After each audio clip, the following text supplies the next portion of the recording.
പങ്കുവയ്ക്കുകയായിരുന്നു. മഴ മാറി ഒരാഴ്ച പിന്നിട്ടിട്ടും ഐമനം 19 വാർഡിലെ 18 കുടുംബങ്ങളുടെ ദുരിതം മാറിയില്ല. വെള്ളം ഇറങ്ങാത്തതിനെ തുടർന്ന് ക്യാമ്പുകളിൽ നിന്നും ഇവർക്ക് വീടുകളിലേക്ക് മാറാൻ സാധിച്ചിട്ടില്ല. പാടശേഖരത്തോട് ചേർന്നുള്ള സ്ഥലത്ത് മട വീണതാണ് ഇവരുടെ ജീവിതം ഇത്തവണ ദുരിതത്തിലാക്കിയത്. വെള്ളം കയറി കിടക്കാൻ തുടങ്ങിയിട്ട് 4 മാസമായി. അതുപോലെ തന്നെ വെള്ളം കറുത്ത് കിടക്കുവാണ്. ഞങ്ങൾക്ക് കൊതുകിന്റെ ഭയങ്കര ശല്യമാണ്. ഇവിടെ ഇതിനകത്താണ് താമസിക്കുന്നത്. അതിനകത്ത് വെള്ളം ഇതുവരെ ഇറങ്ങിയിട്ടില്ല. 11 ദിവസമായി ഞങ്ങൾ ഇവിടെ നിന്ന് ഇറങ്ങിയിട്ട്. ഈ വന്നു കഴിയുമ്പോൾ എനിക്ക് വീടൊന്നുമില്ല പോയി താമസിക്കാനായിട്ട്. ഞങ്ങൾക്ക് 3-4 വർഷമായിട്ട് കുഴപ്പമില്ലായിരുന്നു. ഈ പാടക്കാർ നോക്കുമായിരുന്നു. ഇപ്പൊ ഈ പ്രാവശ്യം പാടക്കാർ നോക്കിയില്ല. അതുകൊണ്ടാണ് ഞങ്ങൾക്ക് മട വീണ് വെള്ളം ഇതുപോലെ ആയത്.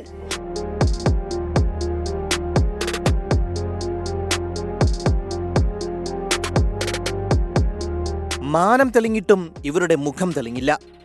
ആകെയുള്ള കിടപ്പാടം ഇങ്ങനെ വെള്ളം കയറി കിടക്കുമ്പോൾ ഇവർക്കെങ്ങനെ സന്തോഷിക്കാനാകും?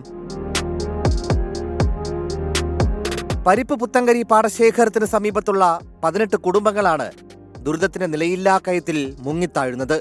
മഴ മാറിയതോടെ ആറ്റിലെ വെള്ളം ഇറങ്ങി.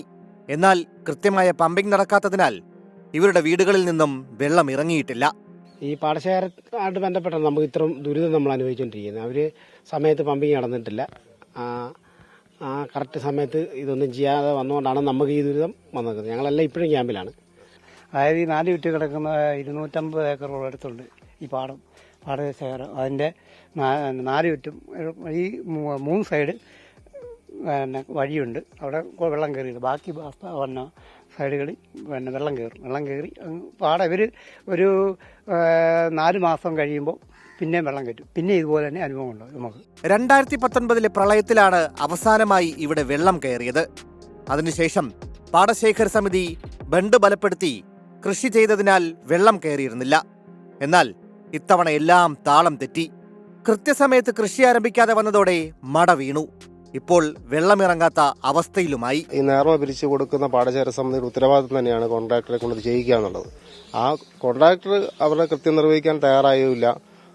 അതിന് ഉത്തരവാദിത്തപ്പെട്ടവർ അത് തിരക്കുകയോ എടുക്കുകയോ ചെയ്യാത്തതിന്റെ ഫലമായിട്ടാണ് പെട്ടെന്ന് മഴ എത്തുകയും ഈ രീതിയിലേക്ക് ഒരു വെള്ളപ്പൊക്കം ഉണ്ടാകുകയും പാടശേഖരത്തിന് ചുറ്റും താമസിക്കുന്ന പ്രദേശത്തിൽ ഉള്ള വീടുകളിൽ മിക്ക വീടുകളിലും വെള്ളം കയറിയിട്ടുണ്ട്. വെള്ളമിറങ്ങാത്തതിനാൽ ഇപ്പോഴും ഇവരുടെ താമസം ക്യാമ്പിൽ തന്നെയാണ്. ഇനി എത്ര നാൾ ഇങ്ങനെ തുടരേണ്ടി വരുമെന്നാണ് ഇവർ ചോദിക്കുന്നത്. മഴ മാറി വെയിൽ വന്നിട്ട് ദിവസങ്ങളായി. പക്ഷേ ഇവിടെ താമസിക്കുന്നവരുടെ ദുരിതം മാത്രം മാറിയിട്ടില്ല. അതിനുവേണ്ട നടപടികളാണ് ഇനി ആവശ്യം.